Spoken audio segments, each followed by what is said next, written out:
This might be a hot take. Next is a book that I think y'all are lying about. Y'all need therapy.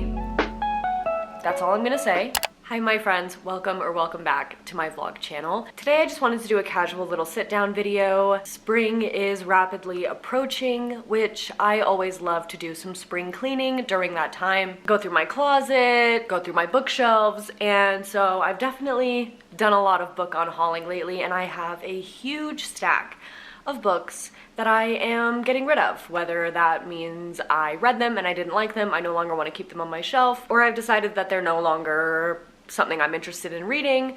I have a bunch of books that we are cleaning off these bad boys behind me. I will either be donating these or listing them over on my Pango Books. If you're interested, check it out. But yes, without further ado, let's talk about some books that I'm getting rid of. Magnolia Park's Into the Dark by Jessa Hastings. Now, I am not unhauling this forever. I got my copy from the UK. Finally, it came in the mail. I prefer those covers over the shoe covers. I bought this on release day thinking that I was just gonna fly through it and get into it. But if you have read the other books in the series, then you would know that there's a lot of heavy stuff going on in this book, and I just wasn't ready to pick it up. So now my other copy's in stock, and if I want to pick it up, I no longer need this copy. Next, we have two books from Elle Kennedy. First one is Girl Abroad. I do love this cover. I love the pink Barnes & Noble exclusive edition, but I read this and I did not like this book. This book is about a girl who moves to London for a semester abroad and ends up in a love triangle, and I was so excited for that premise, but both of the guys in the love triangle are kind of losers and I don't like either of them, so I just didn't care for this book and I no longer want to have it on my shelf. Kind of a similar story with Rogue. This is the second book in the Prep series, and I actually did enjoy Misfit. It was chaotic, it was unhinged, and I thought that this book was gonna give me more of that, but it ended up being very disappointing, and Casey just deserved better. Next, we have volumes 1 and 2 of Killing and Stalking by Kugi. Listen, I don't know why I listen to y'all.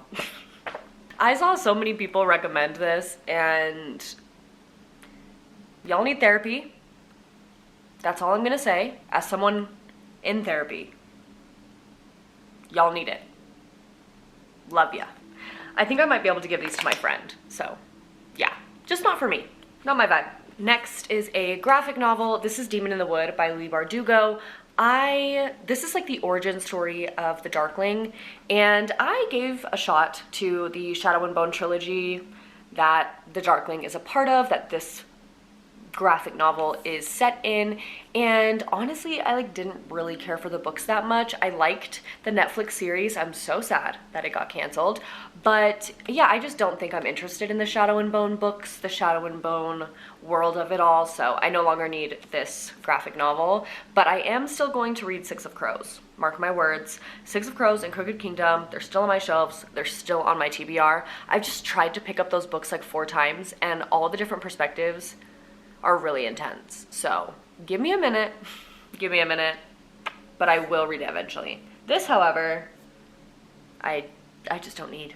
Next is another romance that I read and didn't really care for it. This is Things I Wanted to Say by Monica Murphy. This is a new adult, spicy, bully romance, and I usually love a good bully romance, but this one was just all porn, no plot. While the smut was written well, they were teenagers, and so it just felt weird to read.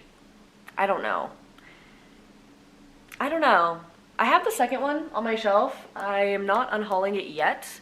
I still might give that one a chance, but I did read this one and I didn't like it. So this might be a hot take. I am happily unhauling Powerless by Lauren Roberts. Y'all, I did not like this book. We read this for my book club, I think in January or February, and it just wasn't great. It was just very averagely written, and I just did not care.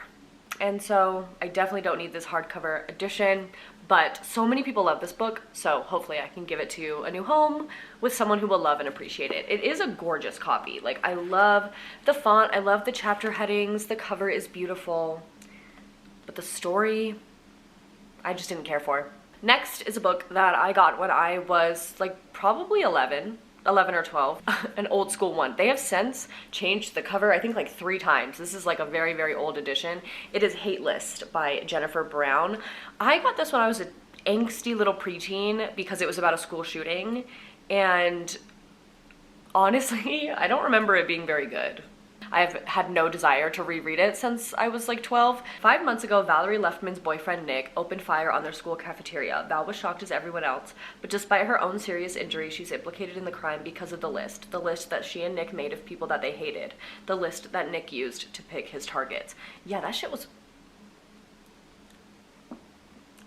What was I reading when I was 11? Like, what is wrong with me? We have another Elle Kennedy book that I didn't care for, The Risk in the Briar U series. This is like the 2nd or 3rd book. It is about Jake Connolly and what is her name? Brenna. And it's supposed to be like fake dating, but the fake dating plotline was like non-existent and the angst made no sense. Elle Kennedy loves to write romances with plot lines that just make no fucking sense. But, yeah, not my fave of hers. Another one that I'm just not needing on my shelf. Next is a holiday romance. This is A Merry Little Meet Cute by Julia Murphy and Sierra Simone. Oh, Julie Murphy and Sierra Simone.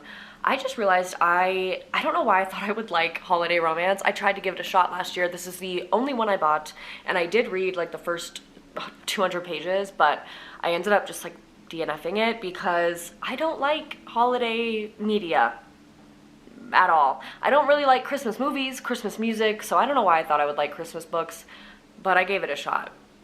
It was cute. If you like Christmas books, I think this was a good one. It was well written, the characters were interesting. Next is a book that I read and I did enjoy. I gave it 3 stars. It is Priest by Sierra Simone.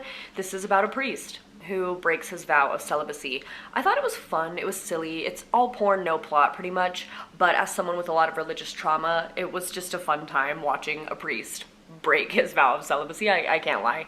But it's just because there is no actual plot to it and it wasn't anything more than average, I just don't need it on my shelf. So, gonna rehome it. Next is a book that I think y'all are lying about. I honestly think you guys are lying. I think a bunch of girlies got in a room and said, I want to just sound smart.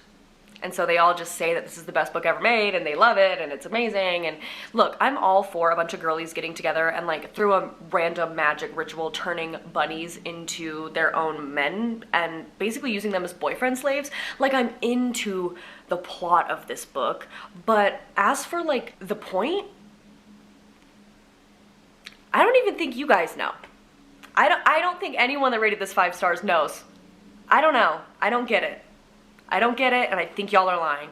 Next is a romance book called You Again by Kate Goldbeck. This is another book club pick. I think this was March's, or either way, this is a second chance romance about Ari and Josh. I found Ari to be very, very insufferable. I just didn't enjoy her as a main character, and I thought that Josh deserved better. So yeah, this was just like kind of an average read for me, and I just don't need it on my shelf. Another book that I read and I gave like 3 stars, A Love Letter to Whiskey. This is another second chance romance, but he falls in love with her best friend and dates her first. And I just don't think I could ever get over that. Like, I have never, ever wanted to really like seriously date one of my adult friends' exes. No.